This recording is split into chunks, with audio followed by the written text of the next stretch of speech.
BB851, turn right, heading 180. 14 Papa, turn right 245, report localizer established 27. If you're ever after a perfect depiction of the ever-changing aviation industry, I'd recommend this Boeing 797/NMA series here on the channel.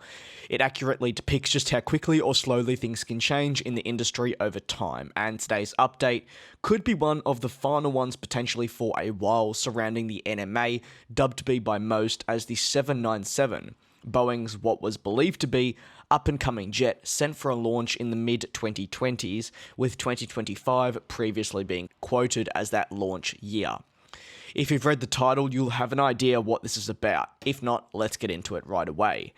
As discussed in yesterday's video very briefly regarding losses posted by Boeing, their new CEO also discussed potential future aircraft as well as the NMA, something I wanted to cover in its own separate video. Last week I discussed here on the channel how Boeing was putting the 797 on the back burner and not focusing on it as much. However, the back burner later turned out to be the company starting afresh on the jet and moving forward with, say, a different design or different specifications. Now, those plans seem to have changed drastically from that video following new comments.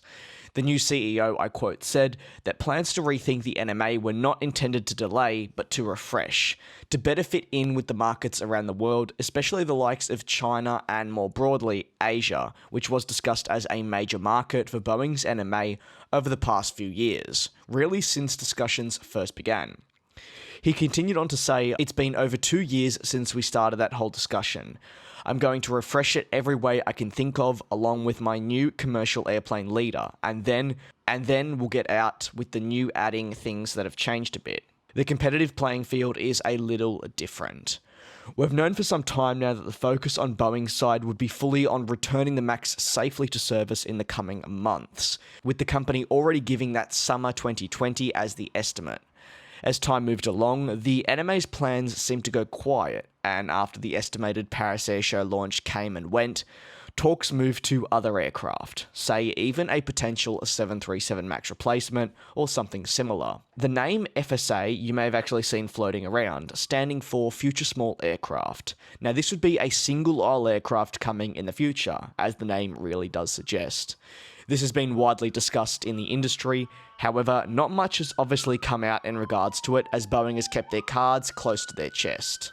What a lot of people have pointed out though is, hypothetically, if Boeing were the ones to take on the C-Series program and rebrand it to whatever they wished, but obviously under that Boeing branding, they would have been able to offer customers an alternative to the MAX during this period. There's lots of hypotheticals, but that's something they cannot currently do. Now, that's not saying customers would buy it, but say if the A320neo series was the one involved in the incidents, not the MAX, Airbus would be able to offer their A220 series instead. Now, obviously these aircraft are far from identical and not really meant to compete with each other, but in the meantime, they could definitely be a short-term fix for customers.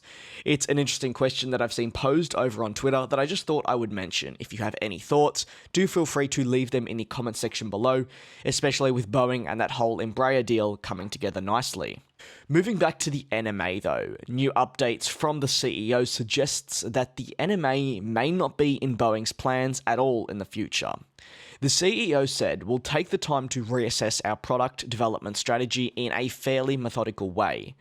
The NMA was estimated to sell 4,000 to 5,000 units over a 2-decade period. This would be essentially its lifespan. Now, this was an estimate by analysts, but obviously times have changed greatly, especially with the launch of Airbus's A321 XLR, extra long range, a type that slots already into the expansive A320neo family and also the A321 series.